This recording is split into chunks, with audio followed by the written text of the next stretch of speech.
नमस्कार, मैं हूं प्रभु चावला। सीधी बात में आपका स्वागत है। आज हमारे साथ हैं केंद्रीय संस्कृति मंत्री और नेहरू गांधी परिवार की दूसरी बहू मेनका गांधी। एक राजनेता से ज्यादा मेनका गांधी की पहचान तेज तर्रार एक्टिविस्ट की है, जो एनवायरनमेंट, वेजिटेरियन मूवमेंट और लव फॉर एनिमल जैसे मुद्दों पर बेबाक राय रखती रही हैं। हापर कॉलिंस और कैथरीन फ्रैंक की इंदिरा गांधी पर लिखी किताब के खिलाफ हाल ही में जीते मुकदमे में मेनका गांधी चर्चा में है। यह मुकदमा भी उन्होंने परिवार और खुद पर लगाए गए आरोपों को गलत साबित करते हुए जीता है।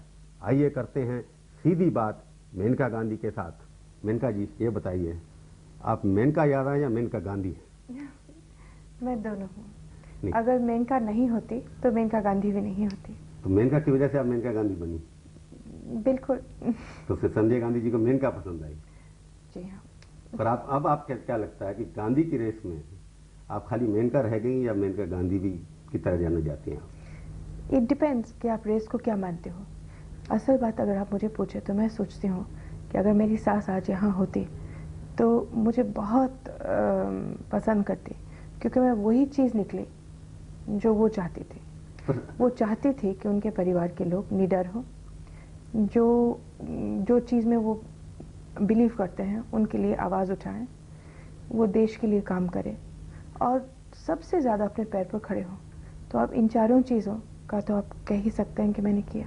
बस आप भी फिर अगर आपकी सास जिंदा होती तो आप बड़ी खुश होती, आपके जो भी गतिविधियां आजकल हैं, परंतु जब वो जिंदा थी तभी आपको घर छोड़ने पर मजबूर कर दिया गया। ये बात सही है। तो उन्होंने क्यों नहीं आपकी उस वक्त जो आपकी हिडन टैलेंट थी, जो छुपी हुई आपकी खूबियां हैं, पहचानी क्यों नहीं उन्होंने? टैलेंट्स नहीं, उन दिनों में जब मैं घर छोड़ी थी तो मैं 25 साल की थी और वो एक और वजह थी, एक और दुनिया थी।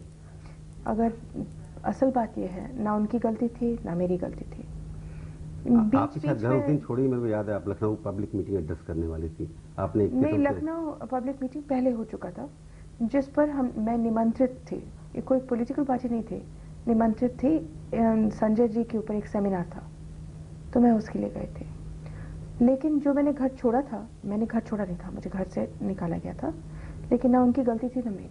असल में किसने निकाला? मजबूरियों ने, या आपकी सास जी ने, या आपके जेठानी जी ने, या जेठ साहब ने? अलग अलग लोगों ने, लेकिन मेरी सास उसमें से सबसे कम उनका रोल था। तो इसका मतलब ये कि आपके जेठ साहब का और जेठानी साहब का ज्यादा था? बहुत बड़ा हाथ था, और उनके अलावा कुछ लोग जो उनके साथ बाद में राजनीति में थे। आपको क्यों लगता था वो राजीव और सोनिया आपके खिलाफ क्यों थे उस वक्त? मेरे ख्याल से ये गुस्सा मेरे ऊपर ही नहीं था, ये केवल ये था कि उनको अकेले वहाँ बैठना था। मैं होती, मेरी जगह में आनंदमयी माँ होती, या मेरी जगह में कोई भी होता तो वो निकाले जाता। लोग राजनीतिक दृष्टि से देख रहे थे कि आप? राजनीतिक दृष्टि भी नहीं, उनको बस परिवार में बैठना था। और मेरे ख्याल से इसलिए था क्योंकि बहुत सालों से मेरी इंदिरा जी की आंख का तारा संजय था, तो अब उनको मौका मिला। उन्होंने उनको महामंत्री पहले बनाया, संजय जी जो भी हो, लेकिन शुरू से, बचपन से। तो आपको लगता था कि संजय तो जी इनका जो गुस्सा था, गुस्सा ही नहीं, ये जो वक्त उन्होंने अपनाया उसमें मैं क्या, मदर टेरेसा भी होती तो उनको भी निकाला जाता। तभी आपने जो कहा किताब के बारे में कि सोनिया गांधी जी के कहने पर सब कुछ लिखा गया है, ये वो आपको लगता है कि जो पास्ट में जो हुआ उसका आपको लगता है कि बदला ले रही हैं आप उनके ऊपर आक्षेप लगा करके, आरोप लगा करके? कौन, मैं? नहीं, मैं कभी किसी पर बदला नहीं लेती। मेरी जिंदगी में आपको घर से निकलवाया और आपने आज उनके ऊपर चला। अगर मुझे कुछ कहना होता तो मैं पहले नहीं कहती। आज से पहले मैंने कुछ भी नहीं कहा है, और मैंने ये... क्या मजबूरी थी आपकी?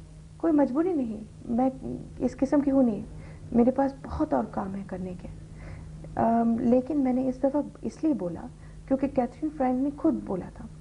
एक तो वो है, और दूसरा इस किताब में इतनी गंदी गंदी चीज़ें लिखी थी, इतनी गंदी गंदी चीज़। और जब मैं लंदन में थी तो उस समय हम लोगों ने थोड़ा सा जांच पड़ताल करने की कोशिश की। आपके खिलाफ व्यक्तिगत क्या गंदी चीज़ें लिखी थी उसमें?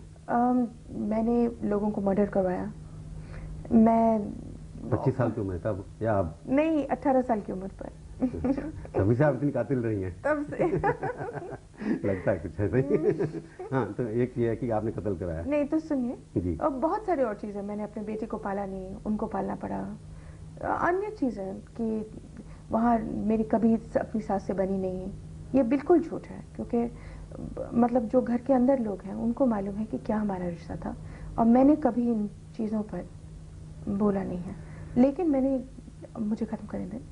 मैंने इसलिए बोला क्योंकि जब हम लंदन में थे केस लगाने के लिए, तो उस समय बहुत लोगों ने हार्पर कॉलेज में मुझे ये बताया कि ये जिस औरत ने ये किताब लिखा है उसने कोई सबूत अपने सारे के सारे आरोपों के लिए कुछ भी नहीं दिया। उनका एक ही सोर्स था, आपको लगता है? और हार्पर कॉलेज बहुत कंजर्वेटिव हाउस है, उन्होंने उनके कोई भी सोर्स मटेरियल पूछा भी नहीं, क्योंकि उन्होंने कहा कि ये उन्होंने हमको सब दिया था। आप कहना चाहते हैं कि उनका सोर्स मटेरियल केवल 10 जनपद था? ये हार्पर कॉलिंस के लोगों का कहना था। आप उसमें विश्वास करती हैं? अब जो इस किताब में लिखा है उसमें ऐसे ऐसे कुछ चीज़ें हैं जो मैं जानती हूँ कि हुआ था, लेकिन उल्टा हुआ था। तो मैंने कहा, आपको लगता नहीं जैसे भारतवर्ष का number 1 family Nehru Gandhi family के अंदर भी वही एक मिडिल क्लास रोल हो रहा है, जेठानी देवरानी का झगड़ा, ये ना जेठानी देवरानी का, नहीं ऊपर, हाँ, ना ये जेठानी देवरानी का झगड़ा है, इसमें बहुत राजनीति भी है। अगर आप राजनीति खेलना चाहो तो ये साम दाम दंड भेद वाली राजनीति है कि आप एक किताब लिखवाओ जिसमें आप ये साबित करो कि पूरे परिवार में लोग खराब थे और हम ही अच्छे। मतलब ये सोनिया की प्रमोशन के लिए किताब लिखी गई है, आपको लगता है? मुझे आप गलत हैं और वो वही ठीक है? मैं ही नहीं, पूरा परिवार, इंदिरा जी भी, हमारे ससुर फिरोज गांधी भी, राजीव भी, बच्चे भी, सब विलन हैं और वही हीरोइन है। नहीं, सब बेवकूफ हैं, सब बेवकूफ हैं, विलन है, अय्याश है, मर्डरर है, पर वो उन्हीं के नाम से मांग रही है वो जी। मगर ये वोट ये कह रही हैं कि वो असली हैं। अभी असली नकली का मुझे समझ नहीं आता क्या है, लेकिन इतना मुझे मालूम है कि ये किताब में हाथ था उनका। कैथरीन फ्रैंक का खुद कहना है, उसने खुद धन्यवाद सब जगह कहा है। और दूसरा, ये ऐसी किताब नहीं है जिसमें कोई भी सच हो और ना ही लिखना चाहे। और ये एक बहुत पुराने से 20 साल से चले आ रहा है कि मैं और मेरे पति के खिलाफ एक इतिहास लिखा जा रहा है। एक इतिहास लिखा जा रहा है जिसमें black and white, yin and yang, हम खराब वो अच्छे हैं। प्रोपेगेंडा वार में लगता है आप पीछे हट गए। हम थे ही नहीं इस वॉर में, हमने तो सरेंडर कर लिया था शुरू में। शुरू से सरेंडर कर दिया। ये कैसा हो गया? पहले संजय ने किया, फिर मैंने किया। आपने क्यों सरेंडर किया? आपको ये नहीं लगता कि एक जैसे आप, मुझे कभी कभी ऐसे लगता है, आप देसी बहू थी, आप छोटी बहू थी, और उसके अंदर देसी बहू जो है घर से निकाल दी गई और विदेशी बहू जो है वो एक अच्छी मॉडल बहू बन के रह गई। इसके पीछे कुछ कारण तो होगा कि आप वो पंजाबी बहू की तरह लड़ाकी थी क्या? नहीं, मैं लड़ाकी नहीं थी, और 23 साल की उम्र पर मैं विधवा थी। उस समय तक कोई भी पंजाबी बहू हो या साउथ इंडियन बहू, उसको लड़ना आता भी नहीं। वो तो आगे जाकर के सीखती है, लेकिन तब तक तो उसको अपना हक भी नहीं साबित कर पाती। क्यों 6 साल रही, 7 साल रहेंगे उस घर के अंदर, 74 के अंदर शादी आपको, तो 7 साल के अंदर तो आपको इंदिरा जी काफी समझ चुकी होंगी जी। तो उसके बाद भी आपको रोकने की कोशिश नहीं किया? एक तो बहुत नजदीकी थी जब तक संजय जी का देहांत हुआ, और उसके बाद सब कुछ बदल गया, क्योंकि आपका कहना बिल्कुल सही था ना, हम लोग इस पर ऊपर उठ पाए कि दिल का बड़ापन दिखाए, और ना मैं इतनी मैच्योर थी कि मैं समझ गई कि क्या है मेरे सामने। कॉन्स्पिरेसी को नहीं समझ पाई आप? मैं कुछ भी नहीं समझ पाई। इंदिरा जी से कैसे रिलेशन थे आपकी सास के साथ? एक बहू जो छोटी मेरी होती है, सास, बहू सास का झगड़ा होता रहता था या आपके संबंध बड़े कॉर्डियल मधुर? नहीं, किसी की हिम्मत नहीं थी उनके साथ झगड़ा करना, और मैंने तो कभी आंख उठा करके भी नहीं देखा उनको। उनके चरणों को देखती रहती? नहीं, मैंने आंख उठा करके भी नहीं देखा, क्योंकि मैं बहुत, I was not only young, I had just come out of boarding school. मेरी शादी के बाद मैंने कॉलेज शुरू किया था, तो मैं सचमुच में बहुत यंग थी। तो उनको समझ नहीं पाई आप? और नहीं, हम दोनों एक दूसरे को समझ पाए, और हमारा रिलेशनशिप बहुत ही अच्छा था until संजय डाइड। और फिर उसके बाद इतना दर्द दोनों औरतों में, इतना लोग बीच में आ गए, इतना दुनिया बदल गई एक रात में। आपके संबंधों में खटास कहाँ पर आ गई? खटास नहीं था, वही जिस रात संजय का देहांत हुआ, ऐसे it was like I can't explain it to you. The whole world changed. She changed. I changed. आप तो दर्द बांटना चाहिए था, उनका बेटा चला गया और आपका पति चला गया, दोनों के अंदर एक बांटना चाहिए था, लेकिन बहुत लोग बीच में पड़ गए। बहुत, उस परिवार में तो 4 ही लोग थे, ज्यादा लोग थे नहीं, वो कौन लोग थे? एक राज परिवार है, राज परिवार में कभी 4 लोग और 3 लोग नहीं होते हैं। बहुत सारे गृह मंत्री और ये उस वक्त के गृह मंत्री आप उनका नाम बहुत ले। सारे लोग होते हैं बीच में। गृह मंत्री खैर क्या हम इसके बारे में बात ना करें। कुछ चलिए। नाम बताया नहीं बताएंगे आप। मेनका जी, आपका जानवरों के प्रति प्रेम और आपकी भावी राजनीति के बारे में हम चर्चा करेंगे एक छोटे से ब्रेक के बाद। सीधी बात कार्यक्रम में आपका एक बार फिर स्वागत है। हम बातचीत कर रहे हैं मेनका जी से। मेनका जी, आप बताइए कि आपको जानवरों से इतना प्यार क्यों है? आप इंसानों से इतना बदला क्यों ले रही हैं? एक तो सबसे पहले मैं ये बताऊं कि जब दिल का दरवाजा खुलता है ना तो सबके लिए खुलता है। जो लोग जानवर के लिए काम करते हैं वो आपके लिए हमेशा जिंदगी में बेटा इंसान है और के लिए- जानवर हैं। नहीं, हमेशा इंसानों के लिए काम करते हैं। जब मैं मंत्री थी सोशल जस्टिस की, आप वहाँ लोगों से पूछें जो अपाहिज हैं, उनके लिए उतना काम हुआ है जो कभी नहीं हुआ है। और हर चीज़ बहुत गहराई, बहुत माइन्यूटली, जो बूढ़ों के लिए हुआ, जो बच्चों के लिए मुझे इंटरनेशनल अवार्ड मिला है, ये चीज़ें आप लोग छुपाते हैं क्योंकि आपके लिए बहुत अच्छा है कि कहना कि अरे वो तो केवल कुत्ते बिल्ली की मंत्री है या केवल कुत्ते बिल्ली जाती है। कुत्ते बिल्ली ही नहीं, मैं तो कॉकरोच, मच्छर, मच्छी, जो आप चाहे, खाती पत्ते- कुछ नहीं है इसमें से आप? नहीं, इनमें से कुछ नहीं खाती। लेकिन मैं इनको क्यों प्रेम नहीं, प्रेम तो बहुत छोटा शब्द है। मैं इनको इज्जत क्यों देती हूँ? इज्जत देती हूँ क्योंकि मैं समझती हूँ कि मैं जिंदा नहीं होती अगर ये जिंदा नहीं होती। आपने तो दूध को भी नॉन वेजिटेरियन बना दिया। बिल्कुल सही। दूध तो एक हिस्ट्री है, हमारे इतिहास है। दूध के बिना क्या दूध? ठगी भी तो है। क्या सती ठगी? भी पानी तो है। मिलता है उसमें? मैं कह रही हूँ ठगी और सती भी तो आपके इतिहास का एक हिस्सा है। ठगी तो है ना? हाँ। तो ये जरूरी नहीं कि कोई इतिहास का हो तो इसलिए ठीक हो। मैंने ये कहा है कि दूध और मांस एक ही चीज से बनता है, खून से।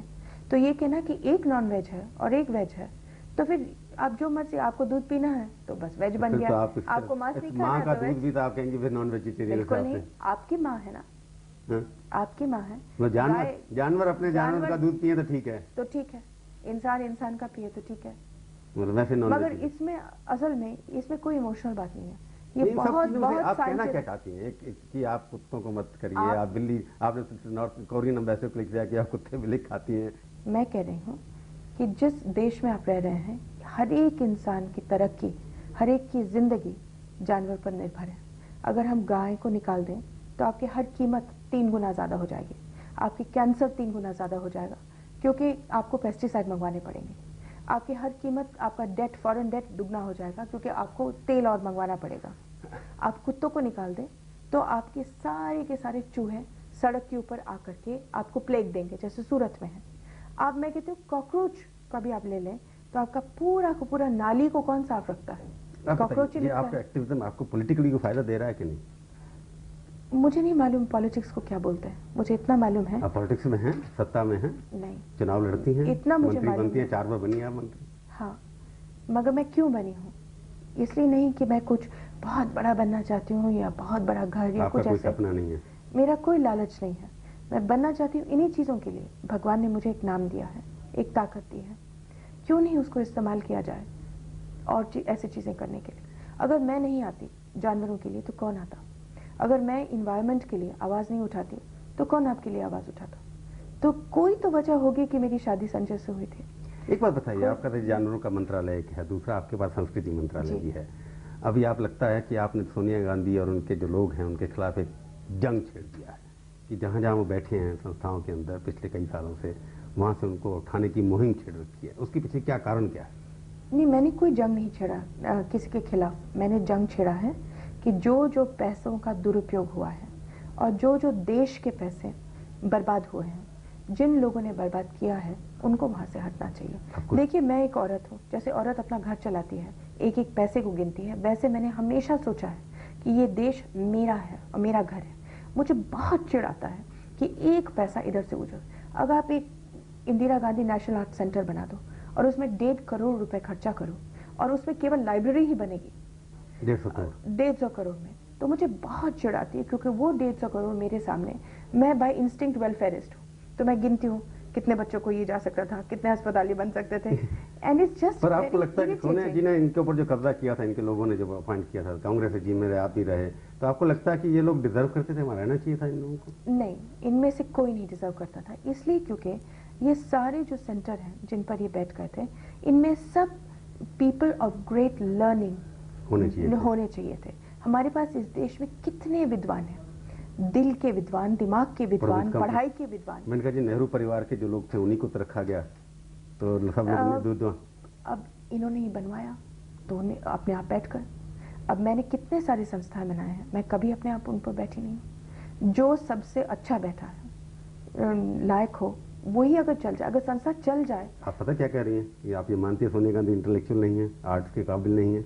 मैं मानती हूँ कि जो इंसान हिंदी नहीं बोल पाता वो शायद इस देश में बहुत सारी इंटेलेक्चुअल एबिलिटीज के नहीं हो सकता।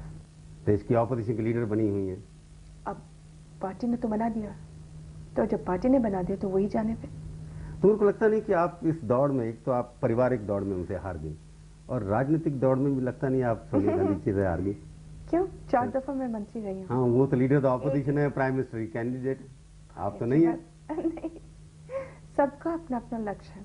जितना मैंने देश को बदला है एक दिल खोलने के मामले में, कि देखो ये पेड़ है, ये जानवर है, ये बच्चा है, ये अपंग है, जितना काम उसमें हुआ था, क्या आप सोचते हैं मैं किसी से हारी हूँ? नहीं, मेरे का एक बात, इस दौड़ पे अभी पब्लिक परसेप्शन ये है कि अभी 4 बार मिनिस्टर रही हैं आप, उन्हें बलबूते पर जीती हैं, परंतु देश के सामने अगर कोई ऑल्टरनेटिव कोई कहते हैं कि सोनिया गांधी आएंगी, अब मेनका गांधी चाहे गांधी हैं, परंतु देश जो है वो सोनिया गांधी को समझता है। अगली दौड़ जो होगी उसमें क्या आपका बेटा फिरोज वरण गांधी और प्रियंका गांधी में झगड़ा होगा पॉलिटिकल? क्या मालूम क्या होता है। आपके बेटे इतना को मुझे मालूम है, ट्रेनिंग मिली है कि वो पॉलिटिकल लड़ाई लड़े? क्या मालूम। मुझे राजनीति ना कभी समझ आई, ना मैं समझती हूँ आप लोग क्या राजनीति बोलते हो। मैं निकली थी काम करने और मैं असंतुष्ट हूँ कि जिस रास्ते पर मैं चली हूँ उसमें काफी काम हो चुका है। मिल्खा जी, जिस लड़ाई में आप अभी तक असफल दिखाई देती हैं, क्या आपका कहाँ पुत्र? असफल हूँ? आप मुझे बताओ, एक औरत जिसके पास कुछ भी नहीं था, जो 23 साल की उम्र पर विधवा थी और जिसके पास ना पार्टी थी, ना पैसे था, ना कोई सपोर्ट था, 4 दफा मंत्री रही है। पर कांग्रेस में कब्जा आपका नहीं हुआ ना? तो क्या यही सफलता आपको चाहिए जिंदगी में? गांधी और नेहरू परिवार का सिंबल तो कांग्रेस पार्टी है। बिल्कुल नहीं। गांधी और नेहरू परिवार ना शुरू हुए थे कांग्रेस के साथ, वो शुरू हुए अपने बलबूते पर और फिर चलते चलते उन्होंने रास्ता बनाया। आपका अधूरा काम आपका बेटा फिरोज वरण गांधी करेगा कि नहीं? मेरा कौन सा अधूरा काम की बात कर रहे हैं? कि जो प्रधानमंत्री बनने का सपना, गांधी परिवार में कौन सा गांधी बनेगा, फिरोज गांधी या प्रियंका गांधी? अच्छा, ये हमारा अधूरा परिवार है, ये किसी और का? ये हमारा, मेरा तो नहीं है। तो आप असली गांधी हैं? मैं बिल्कुल असली गांधी हूँ। मैं बहुत गर्व से कहती हूँ आप देसी गांधी? कि ये देसी विदेशी मैं नहीं जानती हूँ, लेकिन जिस जो प्रिंसिपल्स थे उस परिवार में, वो प्रिंसिपल्स के मैं जरूर एक इनहेरिटर हूँ। मेनका जी, आज दिवाली है, इस मौके पर आपको शुभकामनाएं और हमारे स्टूडियो में आने के लिए आपका बहुत बहुत धन्यवाद। Thank you.